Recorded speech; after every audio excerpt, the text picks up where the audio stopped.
제가 볼 때는 이 세 가지 요인이 다 전 이제 계속 부동산 시장의 비우호적이다. 그 얘기는 결국 뭐냐면 이 산업 구조가 전부 이 건설 부동산 쪽으로 많이 치우쳐졌다는 거예요. 정말 뭐 묻은 개가 뭐 욕한다는 것처럼 지금 우리나라가 더 위험한 거예요.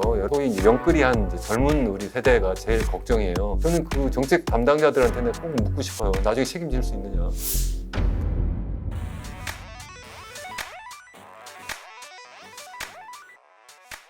결국 이게 그냥 부동산 시장에 당연히 이제 영향을 미칠 수밖에 없을 것 같은데 이제 집값은 그럼 좀 궁극적으로 어떻게 될 거라고 보실까요? 경제학자로서 이제 생각을 해볼 때 부동산 시장의 어떤 가격, 주택 가격에 영향을 주는 요인은 크게 경제적으로 보면 세 가지 요인이 있어요. 첫 번째는 뭐냐면 인구적 요인이 있고요. 두 번째는 이제 소위 실질 소득의 변화 요인이 있어요. 그럼 인구적 요인을 한번 생각해 보면 아까 말씀드린 것처럼 우리가 1960년대생, 70년대생 뭐 이런 뭐 한참 많이 이제 베이비붐 세대 인구가 막 늘어나잖아요. 더군다나 그때 이제 그 인구는 굉장히 젊은 인구라고 말씀을 드렸잖아요. 그 젊은 인구가 자꾸 막 늘어나는 거예요. 그것도 총인구도 늘어나고. 그러니까 결국은 이 사람들이 살아야 될 집이 필요하잖아요. 근데 그 공급이 그만큼 충분히 따라가지 못하니까 집값은 올라갈 수밖에 없다. 그게 이제 언제까지냐면 이제 제가 생각할 때는 한 2000년대 초까지 그렇게 되지 않았을까 저는 생각을 해요.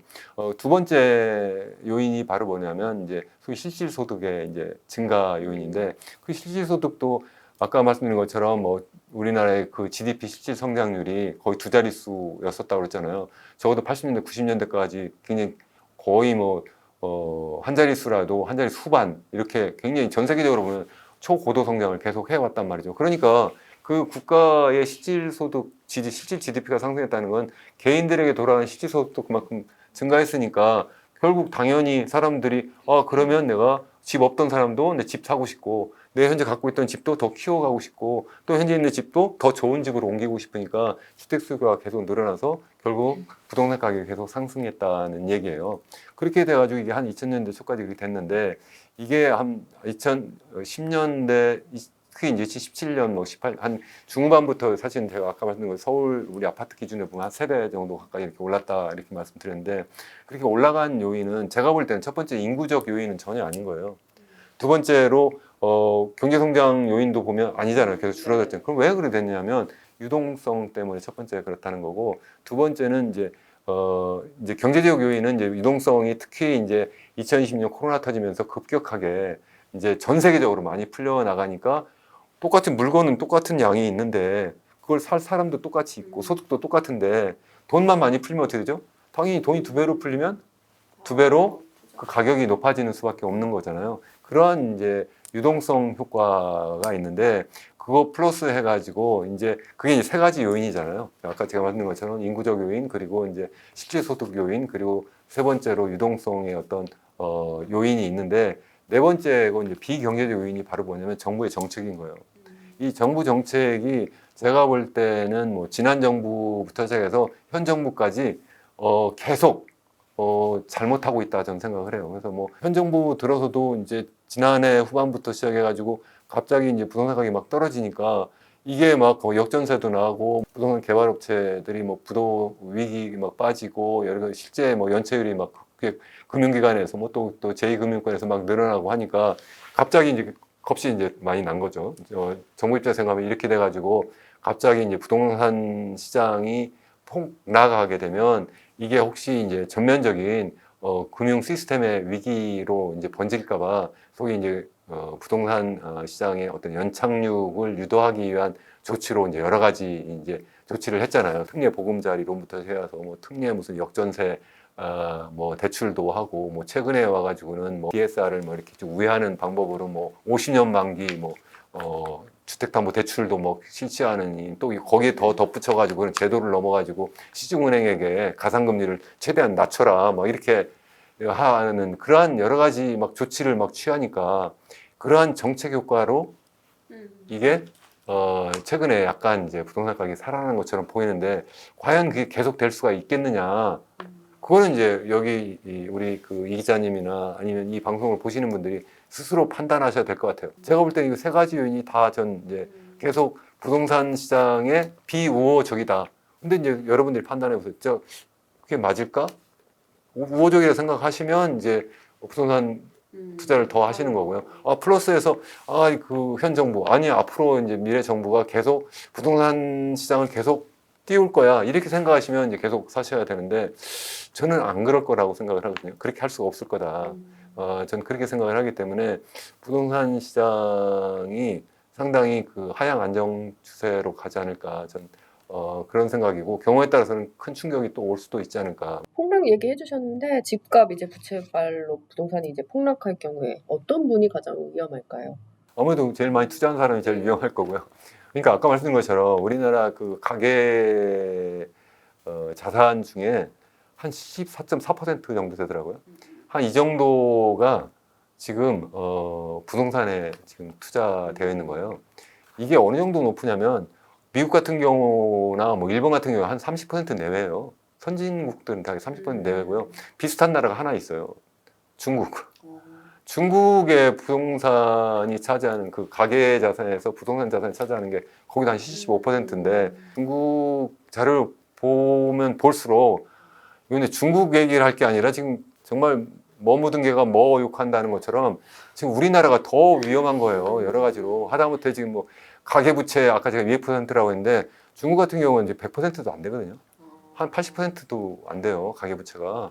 거기는 도리어 이제 가계부채보다는 이제 소위 기업부채가 한 130%, 140% 되고 거기에다가 이제 지방부채가 굉장히 높은 상태이긴 한데 가계부채는 도리어 그리 높잖아요. 도리어 저축을 많이 하고 있는 이런 상황인데 우리나라는 일단 전체적으로 보면 다 위험한 거죠. 그러니까 너무 우리 자산이 거의 부동산에 몰빵이 되어 있으니까 굉장히 어려운 상황이고요.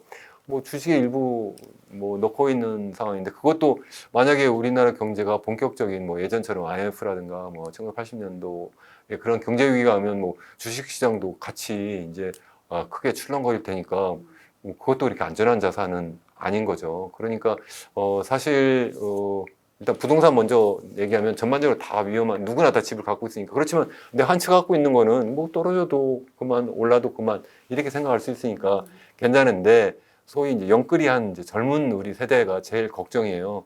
계속 지금도 뭐 보금자리론 해가지고 뭐 계속 집 사라 하는데 저는 이게 지금 당장은 그게 그 젊은이들을 위한 정책 같아도 저는 그 정책 담당자들한테는 꼭 묻고 싶어요. 나중에 책임질 수 있느냐. 이분들이 그래서 이제 굉장히 실질적인 자산 손실을 입으면 이 젊은 세대를 과연 누가 책임질 거냐. 지금 중국 정부도 지금 젊은 세대를 책임 못 져가지고 지금 난리잖아요. 그러한 상황, 지금 젊은 세대가 지금 더군다나 실업률 굉장히 높잖아요.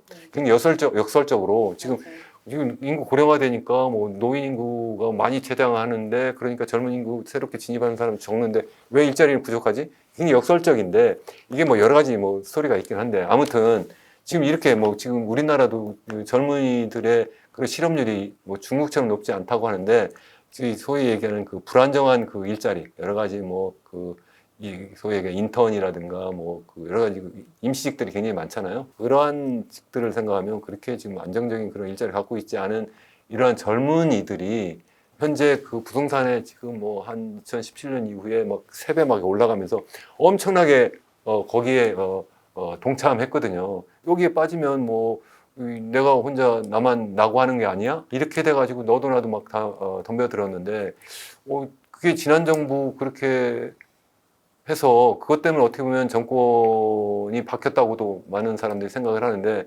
새로 들어선 정부도 비슷한 그러한 정책에 실패를 하면 이건 정말 아니지 않느냐. 저는 그래서 지금 아까 말씀드린 것처럼 지금은 진통제 주고 뭐 아니면 뭐 혈압 강화제 줄 정도가 아니라 그야말로 본격적인 구조조정을 좀 해야 되는 거거든요. 한국은행 총재 이창용 총재가 계속 얘기하잖아요.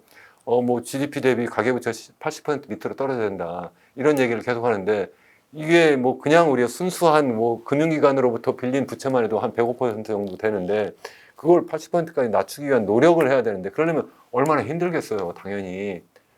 그건 어떻게 보면 중국은 그렇게 지금 하고 있는 거라고 저는 보거든요.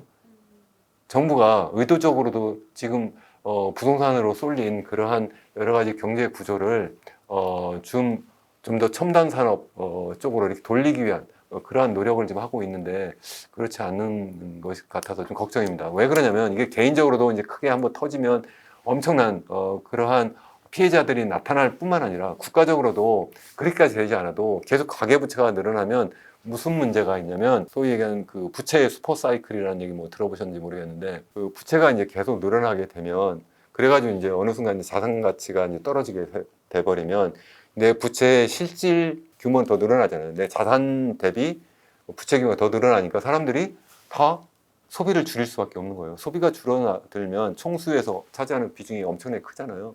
그러니까는 우리나라 같은 경우에는 뭐 한 48% 정도 돼요. 미국 같은 경우는 그게 한 68% 정도 굉장히 큰데 그래서 뭐 소비 주도형 경제라고 하는데 그래서 48%면 거의 GDP 대비 한 절반 정도 되잖아요. 그 소비가 위축이 되면 경제가 위축이 되고 그렇게 되니까 전반적인 생산활동 전체가 다 위축이 되고 그래서 경제가 전반적으로 활력을 잃게 되는 그러한 상황이 이제 될 수밖에 없는데 그렇기 때문에 그 부채 규모를 이제 줄여야 된다는 게 한 가지고 또 하나는 이게 계속 이제 부채를 계속 늘렸다는 거는 이 부동산 시장이 계속 화랑이었다는 거고 그 얘기는 결국 뭐냐면 이 산업 구조가 전부 이 건설 부동산 쪽으로 많이 치우쳐졌다는 거예요. 이거는 우리나라의 미래의 먹거리 산업이 아니잖아요. 이게 우리나라의 미래의 먹거리 산업은 뭐예요? 소위 얘기하는 디지털 혁명을 주도하는 뭐 반도체라든가 뭐 2차 전지라든가 아니면 여러 가지 기후 위기와 관련한 여러 가지 뭐 그러한 신재생 에너지라든가 아니면 인구 고령화 관련한 여러 가지 생명공학이라든가 이런 쪽으로 우리나라의 자원이 집중되어야 되는데 그게 아니라 이 부동산 시장이 화랑이니까 그쪽으로 전부 다 그쪽으로 막 이렇게 산업이 경도돼 버리면 우리나라의 미래가 그렇게 밝지 못하다는 거죠. 그렇기 때문에 더더욱 지금 이 시점에서 힘들지만 우리가 이 경제 위기를 우리가 인정하고 그 위기를 위기대로 인정하고 드디어 이제 구조조정하는 체질 개선하는 그런 노력이 필요하다. 저는 그렇게 정말 생각을 합니다. 그럼 마지막 질문 드릴게요. 우리 국민들은 그럼 이렇게 위기일 때 어떤 전략을 좀 취해야 할까요? 그래서 아까 말씀드린 것처럼 이제 국가도 그렇고 개인도 그렇고 이제 어떤 체질 개선, 구조조정을 저는 해야 된다고 생각을 해요. 그게 이제 굉장히 힘든 과정이라고 생각하고요. 뭐 우선 저는 이제 항상 세상을 볼 때 단기와 장기로 나눠서 이렇게 보통 생각하는데요. 단기적으로는 그러니까 제가 생각하는 단기가 여러분이 생각할 때는 장기일 수도 있는데 지금 주변 국가들이 다 지금 첵각거리는 시한폭탄이고 내부적으로도 시한폭탄을 하나 지금 우리 갖고 있잖아요. 구조적으로 지금 뭐 잠재 성장이 떨어지고 있고 수출 경쟁력 나빠지고 있고 거기에다가 뭐 부채는 엄청나게 지금 높은 상태니까 우리나라가 먼저 터질지 중국이 먼저 터질지 아니면 미국이 먼저 터질지 아니면 중국이나 미국이 터져서 우리나라가 또 전이 될지 이건 모르겠지만 그런 상황이 올 수 있기 때문에 항상 대비하는 것은 너무 중요하다. 제 책 그 예정된 미래란 책의 부제가 뭐냐면 4가지 뉴 노멀과 제사의 길이거든요.